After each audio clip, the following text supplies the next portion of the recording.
ലോകത്ത് തന്നെ ഏറ്റവും കൂടുതൽ എണ്ണ ഉപയോഗിക്കുന്ന രാജ്യങ്ങളിൽ ഒന്ന് ഇന്ത്യയാണ്. ഏറ്റവും കൂടുതൽ പോപ്പുലേഷൻ ഉള്ള രാജ്യമാണ്. രണ്ടാമത് ഏറ്റവും കൂടുതൽ എണ്ണ ഇറക്കുമതി ചെയ്യുന്ന രാജ്യവും ഇന്ത്യയാണ്. നമുക്ക് ആവശ്യമായ എണ്ണയുടെ മെജോറിറ്റി നമ്മൾ കൊണ്ടുവരുന്നത് മിഡിൽ ഈസ്റ്റിൽ നിന്നും റഷ്യയിൽ നിന്നും അങ്ങനെ ലോകത്തെ പല ഭാഗങ്ങളിൽ നിന്നുമാണ്. അപ്പോൾ അങ്ങനെ ഒരു എണ്ണ ഇറക്കുമതി ആശ്രയിക്കുന്ന രാജ്യമെന്ന നിലയ്ക്ക് ഇന്ന് നമ്മൾ ഒരുപാട് പ്രതിസന്ധി നേരിടുന്നുണ്ട്. പ്രത്യേകിച്ച് മിഡിൽ ഈസ്റ്റിലെ യുദ്ധം കാരണം, ഇസ്രായേൽ അമേരിക്ക ഇറാൻ യുദ്ധം കാരണം വലിയ പ്രശ്നം നമ്മൾ നേരിടുന്നുണ്ട്, ചരക്ക് നീക്കത്തിൽ ഉൾപ്പെടെ. മാത്രമല്ല, നമ്മുടെ സെൻട്രൽ ഏഷ്യയിലേക്കുള്ള ചരക്ക് നീക്കത്തെയും ഈ യുദ്ധം കാര്യമായി ബാധിച്ചിട്ടുണ്ട്. ചാബഹാർ പോർട്ടിലേക്ക് നമുക്ക് പോകുന്നതിന് പോലും തടസ്സമുണ്ട്. സോ ഈ സാഹചര്യത്തിൽ ചരിത്രപരമായ ഒരു മണ്ടത്തരത്തെക്കുറിച്ച് പറയാൻ വേണ്ടിയിട്ടാണ് ഈ വീഡിയോയുമായിട്ട് വന്നത്. ചില കാര്യങ്ങൾ കഴിഞ്ഞത് കഴിഞ്ഞു എന്ന് പറയാമെങ്കിലും ഇടയ്ക്കൊക്കെ ഒന്ന് ഓർക്കുന്നത് നല്ലതാണ്. 1947 നമ്മൾ സ്വാതന്ത്ര്യം കിട്ടുന്നു, പുതിയ രാജ്യമായിട്ട് മാറുന്നു. 47 കഴിഞ്ഞ് 50കളുടെ ആരംഭത്തിൽ തന്നെ വലിയൊരു ഓഫർ ഒമാന്റെ ഭാഗത്ത് നിന്ന് ഇന്ത്യക്ക് കിട്ടുകയാണ്. ഇന്ന് പാകിസ്ഥാനും ചൈനയും ചേർന്ന് ഡെവലപ്പ് ചെയ്യുന്ന ഒരു പോർട്ടുണ്ട്, എല്ലാവർക്കും അറിയാവുന്ന പോർട്ടാണ് ഗ്വാദർ തുറമുഖം. ചൈന പാകിസ്ഥാൻ എക്കണോമിക് കോറിഡോറിന്റെ പ്രധാന കേന്ദ്രമാണ് ഈ ഗ്വാദർ തുറമുഖം എന്ന് പറയുന്നത്. ഇന്ന് ആഗോള ഭൗമ രാഷ്ട്രീയത്തിൽ ഏറ്റവും ചർച്ച ചെയ്യപ്പെടുന്ന ഈ തുറമുഖം ഇന്ത്യയെ വളയുക എന്ന ചൈനയുടെ ലക്ഷ്യത്തിന്റെ കൂടി ഭാഗമായിട്ടാണ് ചൈന കൂടി വലിയ ഇൻവെസ്റ്റ്മെന്റ് നടത്തുന്നത്. ഇത് പാകിസ്ഥാന്റെ തുറമുഖമാണ്, പക്ഷെ ഇത് ഇന്ത്യയുടെ തുറമുഖമാകേണ്ടിയിരുന്ന ഒരു തുറമുഖമാണ്. ജവഹർലാൽ നെഹ്റു കാണിച്ച ഏറ്റവും വലിയ മണ്ടത്തരമായിരുന്നു ഈ തുറമുഖം പാകിസ്ഥാന്റെ കൈകളിലേക്ക് എത്തിയതിന് കാരണമായത്. 1950കളില് ഒമാൻ സുൽത്താൻ ഇന്ത്യക്ക് നൽകാൻ തയ്യാറായ ഈ തുറമുഖത്തിന്റെ ഓഫർ അന്ന് ജവഹർലാൽ നെഹ്റു വേണ്ടെന്ന് വെച്ചു. ഇതിന് ചരിത്രപരമായ രേഖകളുണ്ട്, ഞാൻ വെറുതെ പറയുന്നതല്ല.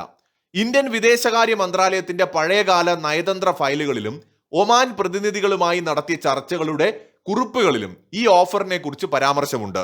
ഇന്ത്യൻ വിദേശകാര്യ മന്ത്രാലയത്തിന്റെ ചരിത്ര രേഖകൾ വിപുലമായി ഗവേഷണം ചെയ്ത് പുസ്തകമാക്കിയ പ്രമുഖ ചരിത്രകാരനായിട്ടുള്ള അവതാർ സിംഗ് ഭാസിലിന്റെ പുസ്തകങ്ങളിൽ ഇതേക്കുറിച്ച് പരാമർശമുണ്ട്. നെഹ്റുവിന്റെ കാലത്തെ വിദേശ നയ പാളിച്ചകളെ കുറിച്ചുള്ള പഠനങ്ങളിലാണ് ഗ്വാദർ തുറമുഖവുമായി ബന്ധപ്പെട്ട വിഷയം കടന്നു വരുന്നത്. ഒമാനിലും ഗൾഫ് രാജ്യങ്ങളിലും അക്കാലത്ത് സേവനമനുഷ്ഠിച്ചിരുന്ന മുതിർന്ന ഇന്ത്യൻ ഡിപ്ലോമാറ്റുകളുടെ ഡയറി കുറിപ്പുകളിലും ഓർമ്മക്കുറിപ്പുകളിലും ഒമാൻ സുൽത്താൻ ഗ്വാദർ ഇന്ത്യയുടെ ഭാഗമാക്കാൻ താല്പര്യം പ്രകടിപ്പിച്ചതായിട്ടും ഡൽഹിയിൽ നിന്ന് അതിനനുകൂലമായ മറുപടി ലഭിച്ചില്ല എന്നും രേഖപ്പെടുത്തിയിട്ടുണ്ട്. Institute four defence studies and analysis പോലെയുള്ള പ്രമുഖ ഇന്ത്യൻ തിങ്ക് ടാങ്കുകൾ പ്രസിദ്ധീകരിച്ചിട്ടുള്ള തന്ത്രപരമായ പഠനങ്ങളിൽ ഗ്വാദർ കൈമാറ്റത്തെക്കുറിച്ചുള്ള നയതന്ത്ര പരാജയം വിശദമായിട്ട് പ്രതിപാദിക്കുന്നുണ്ട്. നൂറ്റാണ്ടുകളായിട്ട് ഒമാൻ സുൽത്താൻമാരുടെ അധീനതയിലായിരുന്നു ഗ്വാദർ എന്ന തീരപ്രദേശം. എന്നാൽ 1950കളിൽ ഒമാൻ ഭരണാധികാരിയായ സുൽത്താൻ സെയ്ദ് ബിൻ തൈമൂർ വലിയ സാമ്പത്തിക പ്രതിസന്ധി നേരിടുകയായിരുന്നു. കൂടാതെ ഒമാൻ പ്രധാന ഭൂപ്രദേശത്ത് നിന്നും വളരെ ദൂരെ അറബിക്കടലിന്റെ മറുതീരത്ത് കിടക്കുന്ന ഗ്വാദറിലെ വിഘടനവാദികളെ അടിച്ചമർത്തുക എന്നത് സുൽത്താന് സൈനികമായും വലിയ ബാധ്യതയായി തീർന്നു. അക്കാലത്ത് ഒമാനും ഇന്ത്യയും തമ്മിൽ വളരെ അടുത്ത ബന്ധമുണ്ടായിരുന്നു.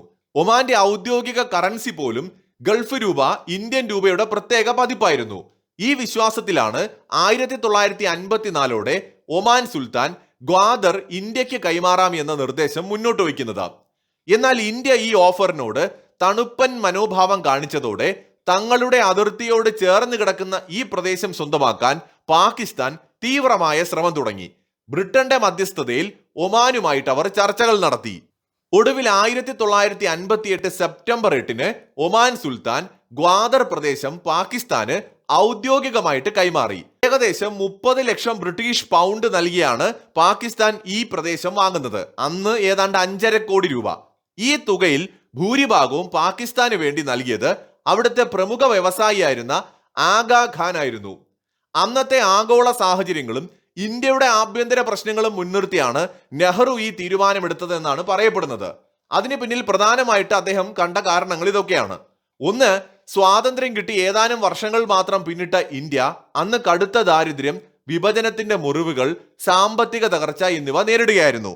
ഇന്ത്യയുടെ പ്രധാന ഭൂപ്രദേശത്തു നിന്നും 100 കണക്കിന് കിലോമീറ്റർ അകലെ കിടക്കുന്ന വിഭവങ്ങളൊന്നുമില്ലാത്ത ഒരു വരണ്ട തീരപ്രദേശം ഏറ്റെടുത്ത് വികസിപ്പിക്കുന്നത് അനാവശ്യ സാമ്പത്തിക ബാധ്യതയായിട്ട് നെഹ്റുവും അന്നത്തെ ഉദ്യോഗസ്ഥരും കരുതി. 2, ഗ്വാദർ പാകിസ്ഥാന്റെ ഭൂപ്രദേശത്താൽ ചുറ്റപ്പെട്ട് കിടക്കുന്ന ഒരിടമായിരുന്നു. 1947 യുദ്ധത്തിന് ശേഷം പാകിസ്ഥാനുമായി കടുത്ത ശത്രുതയിലായിരുന്ന ഇന്ത്യക്ക് ഗ്വാദർ സംരക്ഷിക്കുക എന്നത് വലിയൊരു സൈനിക വെല്ലുവിളിയായിരിക്കുമെന്നാണ് നെഹ്റു കണ്ടത്. അങ്ങോട്ടേക്ക് സൈന്യത്തെ അയക്കണമെങ്കിൽ പോലും കടൽ മാർഗമേ സാധിക്കുകയുള്ളൂ എന്നും അദ്ദേഹം കണക്കൂട്ടി. ഇത് പാകിസ്ഥാനുമായി കൂടുതൽ യുദ്ധങ്ങൾക്ക് കാരണമാകുമെന്നും ഒരുപക്ഷെ അദ്ദേഹം ഭയപ്പെട്ടിരിക്കാം. ഇതിനേക്കാളൊക്കെ പ്രധാനം ആദർശപരമായ നെഹ്റുവിന്റെ വിദേശ നയമാണ്. നെഹ്റുവിന്റെ വിദേശ നയം സാമ്രാജ്യത്വത്തിനും അധിനിവേശത്തിനും പൂർണ്ണമായി വിരുദ്ധമായിരുന്നു. മറ്റൊരു രാജ്യത്തിന്റെ മണ്ണ് വാങ്ങി ഇന്ത്യയുടെ പ്രവിശ്യയാക്കുന്നത് അന്താരാഷ്ട്ര തലത്തിൽ ഇന്ത്യയുടെ ചേരിചേരാ നയത്തിന് മങ്ങലേൽപ്പിക്കും എന്നും തന്റെ സ്വന്തം പേരിന് കളങ്കമാകുമെന്നുമാണ് അദ്ദേഹം കരുതിയത്. ഇന്ന് തിരിഞ്ഞു നോക്കുമ്പോൾ നെഹ്റുവിന് പറ്റിയ ഏറ്റവും വലിയ അബദ്ധങ്ങളിൽ ഒന്നായിരുന്നു അതെന്ന് പറയാതെ വയ്യ.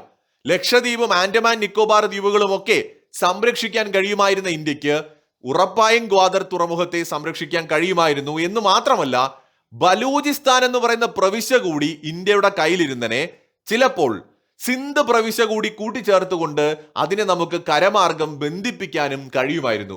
ഒരുപാട് അവസരങ്ങൾ ഉണ്ടായിരുന്നു. അനാവശ്യമായ ആദർശം പറഞ്ഞുകൊണ്ടാണ് പലതും നഷ്ടപ്പെടുത്തി കളഞ്ഞത്. അതുകൊണ്ടാണല്ലോ കാശ്മീർ വിഷയത്തിൽ ഇതേ ആദർശം കാരണമാണ് നെഹ്റു ഇതിനെ നേരെ കൊണ്ട് UN തലയ്ക്ക് വെച്ചു കൊടുത്തത്. ഇന്നിപ്പോ ഇന്ത്യക്കൊന്നും ചെയ്യാത്ത വിധം UN ആ വിഷയത്തിൽ ഇടപെട്ടത് പോലും നെഹ്റു കാണിച്ച അബദ്ധമായിരുന്നു. കാശ്മീർ വിഷയത്തിൽ വലിയ വീഴ്ച അദ്ദേഹത്തിന് സംഭവിച്ചിട്ടുണ്ട്. അതുകൊണ്ടാണ് സെൻട്രൽ ഏഷ്യയിലേക്ക് നമുക്ക് കിട്ടേണ്ടിയിരുന്ന ഒരു എൻട്രൻസ് നമുക്ക് നഷ്ടമായത്. സെൻട്രൽ ഏഷ്യയിലേക്ക് നമുക്ക് അനായാസം നമ്മുടെ ജമ്മു കാശ്മീർ വഴി താജിക്കിസ്ഥാനും അഫ്ഗാനിസ്ഥാനും വഴി കടന്നു പോകാമായിരുന്നു. നെഹ്റു ബുദ്ധിപൂർവ്വം ഇടപെട്ടിരുന്നുവെങ്കിൽ പാകിസ്ഥാനും ചൈനയും തമ്മിൽ ഒരിക്കലും ഒരു അതിർത്തി പോലും ഉണ്ടാകുമായിരുന്നില്ല. ഒന്ന് ആലോചിച്ച് നോക്കൂ, എങ്ങനെയാണ് പാകിസ്ഥാനും ചൈനയും തമ്മിൽ അതിർത്തി ഉണ്ടായത്? ഇന്ത്യയുടെ അനധികൃതമായിട്ട് പാകിസ്ഥാൻ പിടിച്ചു വച്ചിരിക്കുന്ന പാക് അധീന കാശ്മീർ മുഖാന്തരമാണ് അവിടെ അതിർത്തി ഉണ്ടായത്. അപ്പൊ നെഹ്റുവിന് വന്ന വീഴ്ചകളിൽ പ്രധാനപ്പെട്ട ഒന്ന് കാശ്മീർ വിഷയമാണ്. മറ്റൊന്ന് ഗ്വാദർ തുറമുഖവും ബലൂചിസ്ഥാനും ഒക്കെ കൈകാര്യം ചെയ്യുന്നതിൽ അദ്ദേഹത്തിന് വീഴ്ച വന്നിട്ടുണ്ട്. ഇന്ന് നമ്മൾ തിരിഞ്ഞു നോക്കുമ്പോൾ നെഹ്റുവിന്റെ തീരുമാനം ചരിത്രത്തിലെ ഏറ്റവും വലിയ തന്ത്രപരമായ പിഴവാണ്. അന്ന് ഗ്വാദർ ഇന്ത്യ സ്വീകരിച്ചിരുന്നുവെങ്കിൽ എന്ത് ഗുണം ഇന്ത്യക്ക് ഉണ്ടാകുമായിരുന്നു എന്ന് ചോദിച്ചാൽ അറബിക്കടലിലെ പൂർണ്ണ മേധാവിത്വമാണ് ഇന്ത്യക്ക് ഉണ്ടാവുന്ന ഗുണം എന്നതാണ് അതിന്റെ ആദ്യ ഉത്തരം. ഗ്വാദർ ഇന്ത്യയുടെ കൈവശം ഉണ്ടായിരുന്നെങ്കിൽ പേർഷ്യൻ ഗൾഫിലേക്കും ഹോർമുസ് കടലിടുക്കിലേക്കുമുള്ള പ്രധാന കവാടമായിട്ട് ഇന്ത്യക്ക് അതിനെ മാറ്റാൻ കഴിയുമായിരുന്നു. അത് ഇന്ത്യയുടെ നിയന്ത്രണത്തിലാകുമായിരുന്നു. ലോകത്തെ എണ്ണ കപ്പലുകളുടെ പ്രധാന പാതയാണിത്. പാകിസ്ഥാന്റെ പടിഞ്ഞാറൻ അതിർത്തിയിൽ ഇന്ത്യക്ക് ഒരു സൈനിക നാവിക താവളം ഉണ്ടാകുമായിരുന്നു. ഇത് യുദ്ധമുണ്ടായാൽ പാകിസ്ഥാനെ ഇരുവശത്തു നിന്നും സമ്മർദ്ദത്തിലാക്കാൻ ഇന്ത്യയെ സഹായിക്കുമായിരുന്നു. ഇന്ന് ചൈനയുടെ സാന്നിധ്യം അവിടെ ഉണ്ടാകുമായിരുന്നില്ല. ഇന്ന് ചൈന പാകിസ്ഥാൻ എക്കണോമിക് കോറിഡോർ വഴി ഗ്വാദറിനെ ഒരു വലിയ ചാര സൈനിക താവളമാക്കി മാറ്റിയിരിക്കുകയാണ്. അന്ന് ഇന്ത്യ ഇത് വാങ്ങിയിരുന്നുവെങ്കിൽ ചൈനയ്ക്ക് അറബിക്കടലിലേക്ക് നേരിട്ട് പ്രവേശിക്കാനുള്ള ഈ വഴി എന്നേക്കുമായിട്ട് അടയുമായിരുന്നു. പാകിസ്ഥാനെ ആശ്രയിക്കാതെ തന്നെ ഇറാൻ, അഫ്ഗാനിസ്ഥാൻ, മധ്യേഷ്യൻ രാജ്യങ്ങൾ എന്നിവിടങ്ങളിലേക്ക് വ്യാപാരം നടത്താൻ ഇന്ത്യക്ക് ഗ്വാദർ വഴിയൊരുക്കുമായിരുന്നു.